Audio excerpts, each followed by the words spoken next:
नमस्कार मित्रों, मैं सुधीर खांडेकर आपका मेरे YouTube चैनल सुधीर व्लॉग में स्वागत करता हूं। जैसा कि हम लगातार श्रृंखला में देखते आ रहे हैं, एक के बाद एक कहानियों को जो लोग लाइक कर रहे हैं सभी लोग, तो उससे मैं बड़ा खुश भी हूं, अभिभूत भी हूं और प्रसन्न भी हूं और चाहता हूं कि ज़्यादा से ज़्यादा लोग इसको सब्सक्राइब करें और इसका फ़ायदा उठाएं। आज की कहानी दोस्तों एक फिलोसफर की कहानी है जो जर्मन का फिलोसफर है। नाम है उसका हैरिकल। तो हैरिकल जो है वो जर्मनी से कुछ उसकी जो समस्याएं थी बहुत सारी फिलॉसफी से संबंधित, उसके निराकरण के लिए उसने सोचा कि पूर्वी देशों का दौरा किया जाए। तो उसी के क्रम में वो सबसे पहले जापान आया और जापान में एक से एक लामा लोग हैं जिनको कि बड़ा ज्ञान है, आत्मा परमात्मा से लगा के सारी प्रकार की समस्याओं के संबंध में वो बहुत अच्छे से एक्सप्लेन करते हैं और उसी पद्धति से जीवन यापन करते हैं। उसी प्रकार हमारा देश है भारत, जहाँ पर तो एक से एक ऋषि मुनि और बहुत सारे हैं जो कि सारी प्रकार की समस्याओं के निराकरण में बहुत ही माहिर हैं। तो हिरेकल जब जापान आया तो जिस लामा से मिलना चाह रहा था वो लामा थोड़ा सा इंटीरियर के एरिया में रहता था और एक पहाड़ी पे रहता था। उसकी ख्याति बड़ी ज़बरदस्त हो रही थी। तो हिरेकल ने सोचा कि इसके पास चला जाए और इससे जो भी अपनी समस्या है उसका सॉल्व कराया जाए। तो हिरेकल जब पहुंचा तो लामा का जो रहने का स्थान था वो एक छोटी सी एक पहाड़ी थी, उसके ऊपर एक छोटा सा उसने अपनी कुटिया टाइप की बना रखी थी, उसमें रहता। तो ये जब मतलब कुटिया बहुत छोटी सी थी और हाइट भी कम थी उसकी पहाड़ी की। तो उसने क्या करा, जब ये हिरेकल वहाँ पहुँचा तो बहुत जल्दी में था, तो हड़बड़ी में उसने जूते उतारे और नीचे पटके और सीढ़ियों से फटाफट चढ़ता हुआ ऊपर पहुँचा और दरवाजे को जोर से धक्का देके वो अंदर पहुँचा। तो थोड़ी दूरी पे मतलब उस कमरे में एक कमरा था, उसके बाद फिर एक और कमरा था, तो दूसरे कमरे में वो लामा जी बैठे हुए थे। तो ये पहुंचा उनके पास, दूर से उनको प्रणाम किया। तो लामा ने भी कहा ठीक है आइए। तो बोले मैं बहुत जल्दी में हूँ और आपसे मेरी दो तीन प्रश्न है, गंभीर है, मैं चाहता हूँ कि मैं आपसे उसका सॉल्यूशन प्राप्त कर सकूँ। तो लामा थोड़ी देर सोचते रहे, फिर उन्होंने कहा कि देखो ये नहीं बन पाएगा। जिस प्रकार से आपकी जल्दी है, जिस प्रकार से आप फास्ट आ रहे हैं, ये कुछ नहीं हो पाएगा। और वो जो आप नीचे जो जिस प्रकार से आपने जूते उतार के ऐसे फेंके बिल्कुल कि उसकी आवाज़ मुझे यहाँ तक आ गई, उससे मेरी समझ में आ गई कि आप जिन चीज़ों की बात करना चाह रहे हैं अभी आप बेसिक चीज़ें ही नहीं जान पा रहे हैं। दूसरा, आपने जो दरवाजे को जिस हिसाब से प्रेस किया, इतनी जोर से धक्का लगाया, नहीं नहीं, वो बोले अपनी बात जम नहीं पाएगी। तो हिरेकल बड़ा आश्चर्यचकित होगा कि ये क्या बोल रहा है बंदा।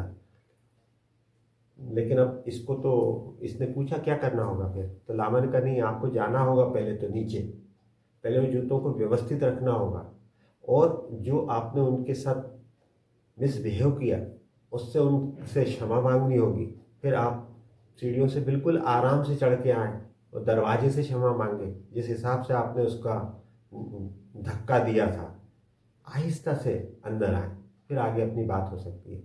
हिरेकल ने कहने लगता कुछ तो भी साइकिक है ये, लेकिन अब चूंकि उसको लगा था कि इनसे अपने क्वेश्चंस के आंसर मिल जाएंगे तो उसने कर लेने में कोई हर्ज नहीं है। वापस आया, सीढ़ियों से नीचे उतरा, जहाँ उसने जूते फेंके थे नीचे और मोजे एक तरफ डले थे, उनको उठाया, बड़े व्यवस्थित तरीके से जूतों को दोनों एक ही पैर को बिल्कुल संभाल के रखा और फिर उन जूतों से क्षमा मांगी। फिर वो धीरे धीरे धीरे सीढ़ियाँ चढ़ा, बाद में जिस दरवाजे से प्रवेश किया था उस दरवाजे से भी उसने क्षमा मांगी। फिर अंदर आया, फिर लामा जी के साथ में वो फेस टू फेस बैठे। फिर थोड़ी देर उनकी बातें हुई, जो भी इनको पूछना था वो इनने उनसे पूछा, उनने उनके हिसाब से उसका जवाब दिया। फिर थोड़ी देर हुई, फिर उनका और भी साथी थे वहाँ पे लामा के, तो वो आए, उनने चाय वगैरह उनको स्नैक्स वगैरह ऑफर किया। इसने थोड़ा सा अपना चाय नाश्ता करके फिर इसने विदा लिया और वापस। अब ये जो पूरा टूर करके वापस जब जर्मनी गया हिरेकल, तो उसने अब एक किताब लिखी और किताब में उसने इस चीज़ का जब उल्लेख किया तो उस उल्लेख को पढ़ने से लगता था कि हिरेकल में कितना परिवर्तन एक जरा सी घटना के कारण आ गया। उसने उसमें लिखा कि पहले तो मुझे लगा कि ये लामा पता नहीं क्या कह रहा है, जूतों से कोई क्षमा मांगेगा, लेकिन जब मैं नीचे उतरा तो उतरते समय मैं सोचते सोचते गया कि जब मैं उसको निर्जीव मान रहा हूँ, उसके साथ मिसबिहेव कर सकता हूँ, तो उससे क्षमा भी मांग सकता हूँ, उससे प्रेम भी कर सकता हूँ, और फिर वो मेरे लिए कितना, मेरे पैरों की सुरक्षा के लिए कितना देखते हैं।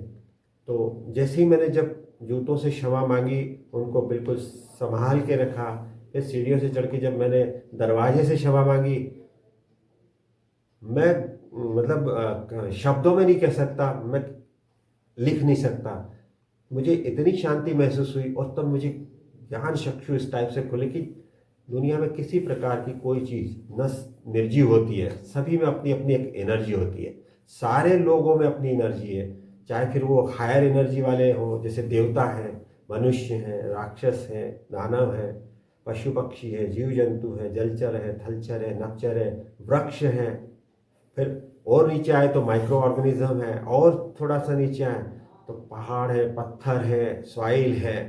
तो ये जो एक क्रम है, कोई ज़रूरी नहीं कि इसमें हम मानते हैं कि जीव नहीं है, जबकि ऐसा नहीं है, सभी में जीवन है, सब में एनर्जी है। सारे ये जो अगर फिजिक्स के टर्म्स में बात करें तो सब में एक एनर्जेटिक फॉर्म है, और सबका अपना अपना फॉर्म है। और जब हम निर्जीव के साथ, जिसको हम सो कॉल्ड निर्जीव मानते हैं, उसके साथ मिसबिहेव कर सकते हैं, तो उनके साथ हम अच्छे भी कर सकते हैं, उनसे हम क्षमा भी मांग सकते हैं। और उसने लिखा कि जैसे ही मैंने ये फिलॉसफी उस दिन सीखी उनसे, उसी दिन से मेरे जीवन में बिल्कुल परिवर्तन आ गया। मुझे लगने लगा कि सारी दुनिया में जितने भी हैं, जितनी वस्तुएं हैं, जीवन है, जीव हैं, सब लोग सम्मान के हकदार हैं। सबके साथ हमें प्रेम का व्यवहार करना है, सबके साथ हमें सम्मान का व्यवहार करना है, और सबके साथ हमें मिलजुल कर सामंजस्य के साथ उनके साथ रहना है। तो दोस्तों, मेरा कहने का सिर्फ ये आशय है कि हम जिस चीज़ को बहुत छोटा मानते हैं वो छोटी नहीं होती है, और हमेशा जब भी हम कोई बहुत बड़ा काम करना चाहते हैं तो हमें शुरुआत बिल्कुल छोटे से करनी होती है। तो जैसे जैसे हम अगर सहृदयता बढ़ाना चाहते हैं, लोगों के प्रति प्रेम का भाव बढ़ाना चाहते हैं, तो हमें अपने पास की जितनी भी चीज़ें हैं उनके साथ हमें उतना ही प्रेमपूर्ण रहना पड़ेगा। तभी हम इस जीवन को, इस पूरे समाज को और इस पूरे विश्व को प्रेममय बना सकेंगे। तो दोस्तों, मेरी कहानी आपको कैसी लगी, मैं ज़रूर चाहूँगा कि इस पर भी आप प्रतिक्रिया दें। और एक बार पुनः कहूँगा कि अगर चैनल को सब्सक्राइब नहीं किया है तो ज़रूर करें। धन्यवाद।